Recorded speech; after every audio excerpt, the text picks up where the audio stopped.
Hello, welcome to Conjugal Bliss. I am Priscilla Ashonibare. Thank you for joining us today. We're going to be discussing about the topic Woman, the Home Builder. Woman, the Home Builder. According to the word of the Lord in Proverbs 14:1, it says that the wise woman builds her home. The wise woman builds her home, but the foolish one would tear it down with her own hands. Let me read the New Living Translation here. It said, the wise woman builds her home, but the foolish woman tears it down with her own hands. It means that you, that woman in that family, you are supposed to build the house. You're supposed to build the home. The home, we're talking of the family, the relationship between you, your husband, you and your children, the relationship between you and your relatives, between you and everyone around you, extended family as well.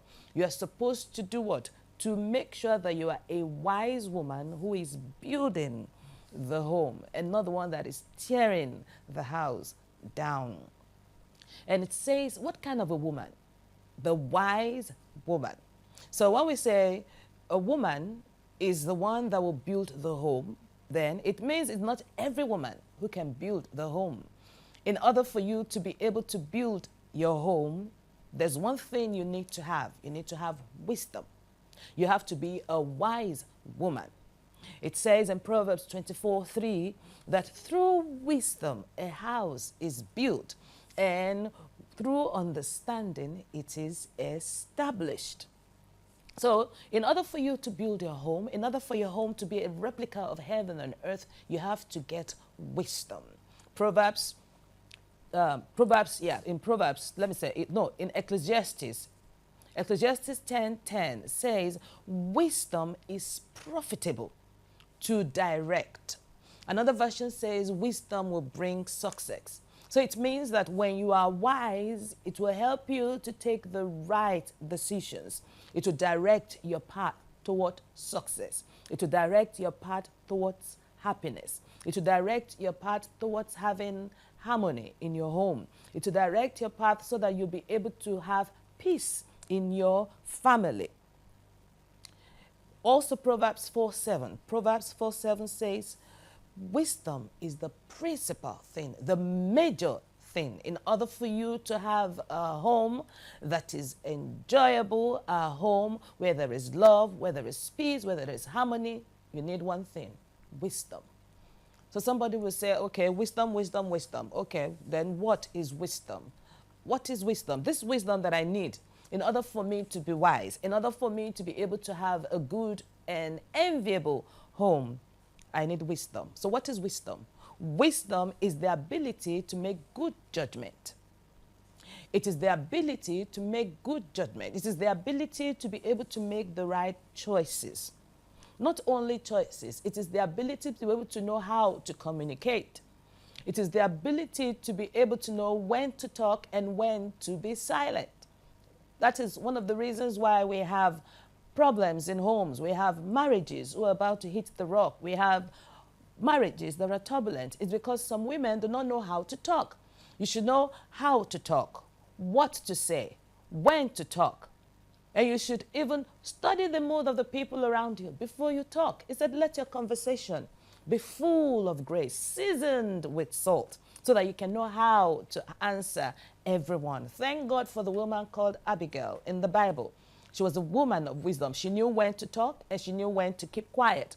In the case of David, she knew, no, I have to do something. She knew when to take action. And when she got there, she said the right words that pacified David. For her husband, by the time she came home, the husband was drunk. She said, this is not the right time to talk. Let me keep quiet. She knew when to talk and when to be quiet.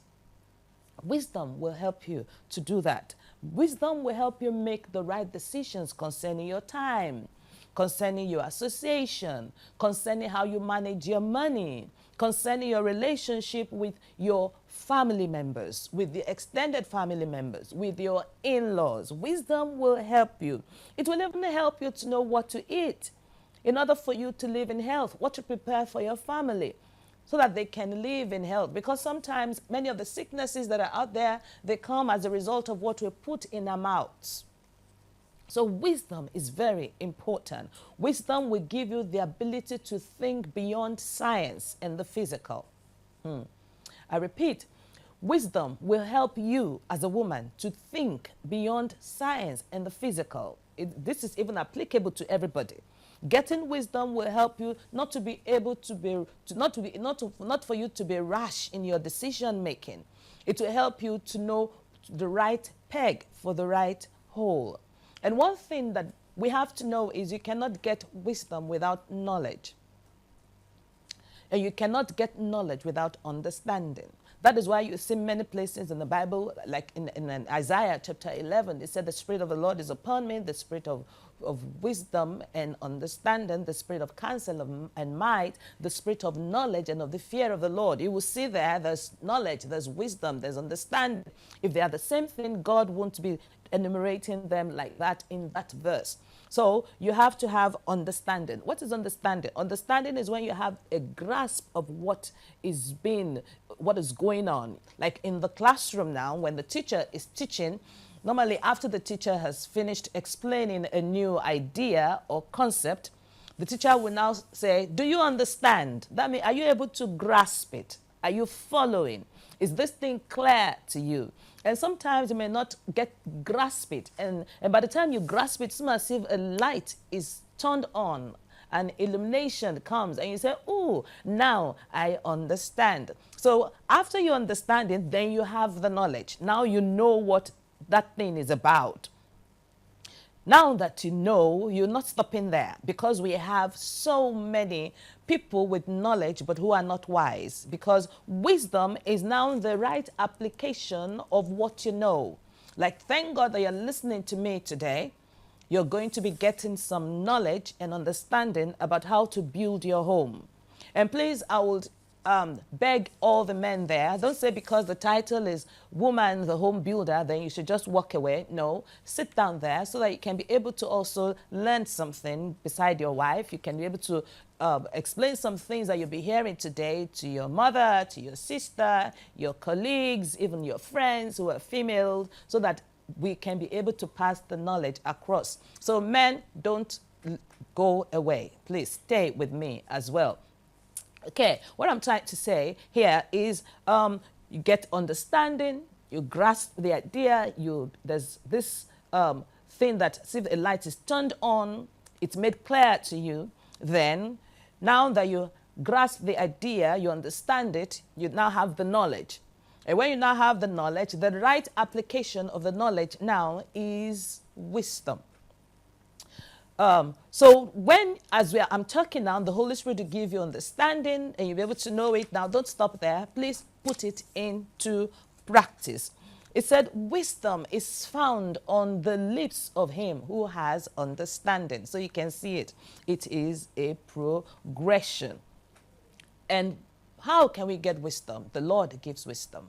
The Lord gives wisdom. As you're listening to me today, I believe that the Lord will give you the wisdom of how to build your home. The fear of the Lord will also help you to have wisdom. Departing from evil is also another way to have wisdom. And striving, desiring to know God more will also help you to have wisdom. Now, don't be like some people who have knowledge, but they are still fools.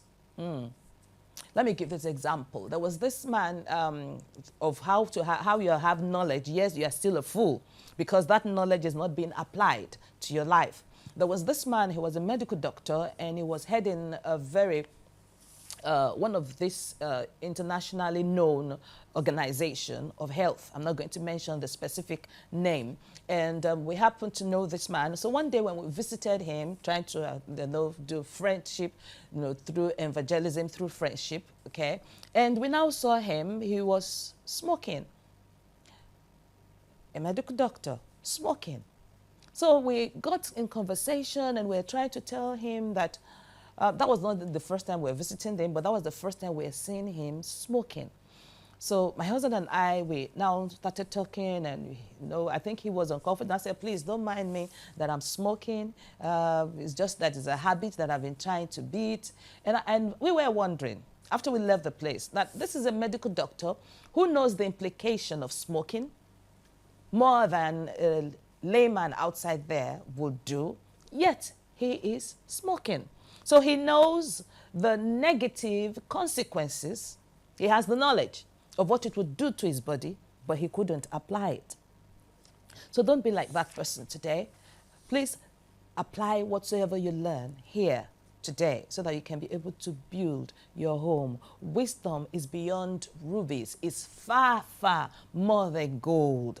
It's far, far more than what you could even ever desire. That is what the Bible says. So who is it? Who is this that we are talking about? The woman that will build her home. She is the woman who is full of wisdom. When God created the woman, the first thing he gave to the woman was her husband. And when God created the man, the first thing he gave to him was work. He said, tend the garden. So one of the wisdom I want you to have as a woman is to know that your family is your number one assignment. There is no other kind of achievement you get. There is no other kind of success that you attain if your family is not a place where people can be happy, can feel loved, where there's peace. If your marriage is not working, then sorry, you are not yet a success. It's such a pity nowadays that we see some women out there. They will now say that I don't want any man to lord it over me. I don't want any man to tell me what to do. I don't want any man to do this, to do that. And they will now say, okay, no problem. I want to have children. So they will go, some even say, okay, I don't want to have an illegitimate child. I don't want to have a bastard as a child. So what they would do is they would pretend to be in love with a man. They would get married to the man. They already know what they want to do. Once they have one child or two, they will kick the man out. Look for one little thing. And they will kick the man out and say, no, I want to be alone with my children. You stay. They already achieved their aim. Those women are not wise. And you also that is not making sure that your marriage will work, you know what the Bible says? It says it is the foolish woman who does what? Who destroys her home with her hands. Now, you husbands out there, don't now say, okay, the Bible said that it is the woman who will build a home, so you leave everything to her. As a matter of fact, research has shown that many times when there are topics about relationship, when there are shows about relationships, seminars and anything about relationship, men normally do not go to such. I won't even be surprised if some men who have this channel on right now are not listening attentively. So let me ask you, please listen. Some men will even go to the extent of when the marriage is turbulent, they will tell the wife, okay, I think there's this seminar about marriage. You should attend. They will say the wife should attend while they stay home. They do nothing. Yes, the woman is the builder, but you, the man, you are the one who will provide the raw material, the materials that she will use to build the house. That is why men are called groom when you're about to get married. You are the one that is supposed to do what? To mold your wife to the kind of wife you want her to be. Some people will say, she's a wife material. So you should do what? Get her and mold her into the kind of wife that you want her to be. What I'm trying to say is you as the man, you have your part to play. So don't just shove everything on the doorstep of the woman and say, woman, you are the one that is at fault if this marriage is not working. Yes, God says that she is the builder, but you are the one that is providing the materials. So if you give her mud, she will build a mud house for you. If you give her concrete, she will build a concrete house. And if you give her gold, she will give you a golden house. So what you're giving to her is what she's using to do what? To build the home. So woman do not say, okay, yes, you see what is happening in the family is all your fault because it is the material that you're giving to me that I'm giving back. No, it takes two to tango. Can two work together except they agree? So you, the man, you have your part to play by the grace of God. sometime we will be able to discuss about your part in making sure that the home is a happy home. But today, let's focus on the woman. So it is your duty to build your home. Now, there's a difference between a house and a home. Many people do not know that. There was a time when I was talking to someone and I said, are you living in a house or you're living in a home? The house is the building. The house is where people live. But a home is where families live together in harmony. That is why you will see sometimes when parents have traveled or a child traveled or any member of the family have been away, has been away for some time. By the time they come back, they say, oh, welcome home. Welcome to where you are loved. Welcome to where you are accepted. Welcome to where you can be comfortable. Welcome to where you can enjoy yourself. So let me ask you as a woman, in order for you to build your home, is your home a home or is it a house? Another way that you can be able to know if your home is a home or a house is there are some times when you will see husbands that will close at the place of work, but they will not want to go home. They will now stay longer in the place of work. Doing what? Doing nothing, actually. Not because they have extra work to do, but because they're afraid of going back to that nagging woman. So wives, is your home a welcoming place for your husband?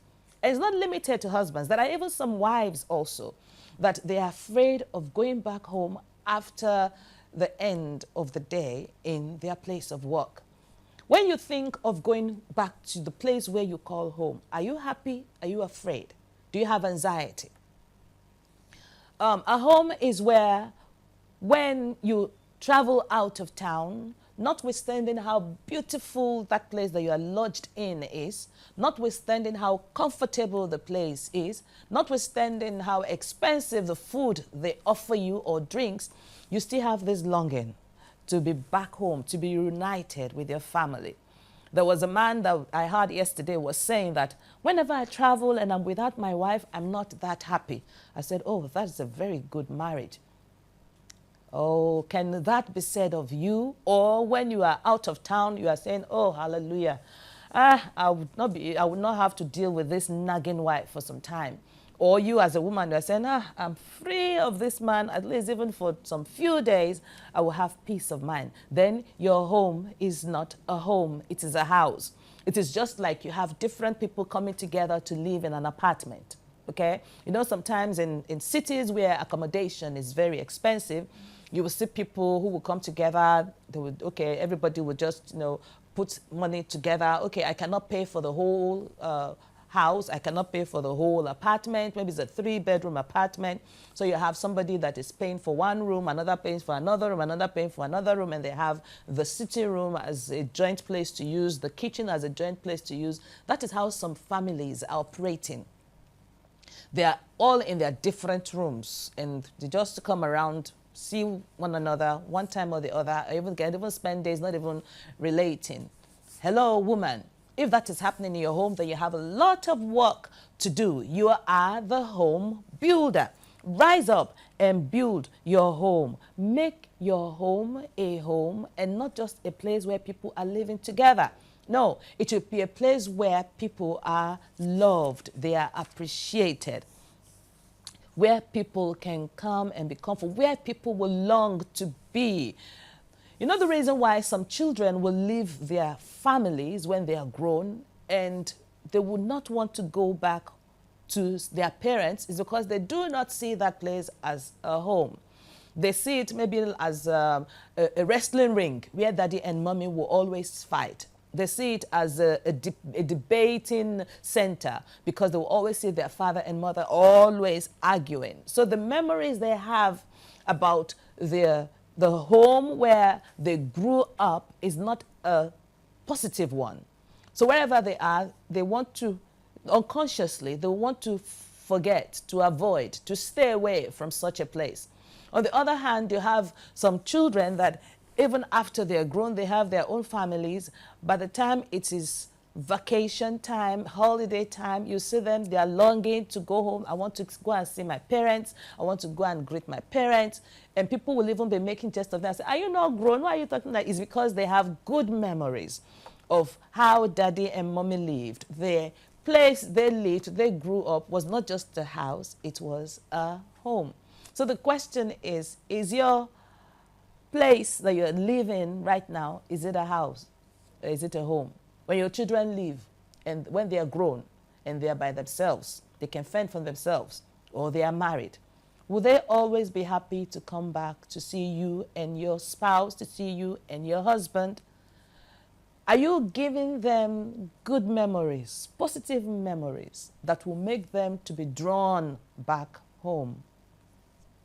If you're not, then you have to start doing something from today. Make your home a welcoming place, not only for your children, a welcoming place for relatives. I remember there was this woman, we were visiting her and the husband, they're elderly, and we saw pictures. I like pictures. I like paintings. So when we saw some and I saw the children, I saw that, so I started asking questions about the children. And they now said, oh, we missed those times when all the children were home, that during holidays, the house will be full of noise, because not only their children, even their friends will come. Some who are coming from far places will stay over. Some who are they're not coming from far places, maybe in the neighborhood, they will come and stay from morning till night. And she was not saying, she was not asking her child one day, how come that during holidays your friends are always here and things like that? Not that she didn't like it or she was complaining, no. She said she was just curious that, and she said her child said that her friends said whenever they are here, there's peace, they are happy, meaning that their own houses is not like that. It's just a house, not a home. So make your home a home. Let there be peace, let there be joy, let there be happiness, let there be tolerance, respect one another. Be a good model. Not too long ago, I was counseling a client, and while I was trying to understand where she was coming from, because she was having a turbulent marriage then, and I now discover that she's from a broken home. So you see, whatever, and sometimes, most times we say, oh, it is one devil, it is one, yes, I'm not disputing the fact that it can be a curse, but sometimes this is due to the fact that these children didn't have the example of how to live in a harmonious home. So when they have their own home, they will definitely repeat what they saw their parents doing. That is only the example they got to know. That is the model. That is where they learn. The woman will learn how to relate with her husband. The man will learn how to relate with a wife from the example they see their parents, living out right in front of them. So you as a woman, you have a lot of work to do in order to make sure that your family is not just living in a house, but living in a home, because the Bible said that you are the one to build it. You are the one to build it into the kind of home that you want it to be. Do you want it to be a home of peace, or you want it to be a home of quarrel, a home of fighting, a home where it is nagging, a home where the husband and wife are always in the wrestling ring fighting, a home where children are not even proud, they're not happy to tell people what is happening in their home? The wise woman builds her home. And when we're talking of home here, we're also including the relatives too, your in-laws. When they come around, how do you treat them? It's so fortunate that some women, when they get married, they will say, it is me, my husband, and my children, and no other person. That is wrong. Your home should be a welcoming place for people. People should be able to come to your home and feel at home. People should be able to come to your home and feel at home. The woman is the home builder. So let me close with this. How are you building your home? With what are you building your home? Are you building your home based on all those negative advice that those friends are giving you. They will tell you, yeah, if your husband gives you one, you give him 10. Or are you a woman of peace? A godly woman? A woman that is looking for ways to make sure our home is a replica of heaven on earth. Thank you for joining me today. By the grace of God, we are going to be continuing next week with this topic. So make sure you are here again, same time, same day, on this same channel. And I know that God will bless you and your home will be a home of peace and joy. Thank you. This loving, this loving, this loving. Don't wanna lose this loving, this loving, this loving. I can't lose this loving, this loving, this loving. Don't wanna lose this loving, this loving, this loving. I see what I've been missing. Glad that I found you at the right time. You're running my mind. Oh, no, it's been a long time. Oh, I've been searching for a long time. Glad that I found you at the right time. Oh, you're running my mind. I can't lose this loving, this loving, this loving. Don't wanna lose this loving, this loving, this loving. I can't lose this loving, this loving, this loving. Don't wanna lose this loving, this loving, this loving. I see what I've been missing. Been through many seasons.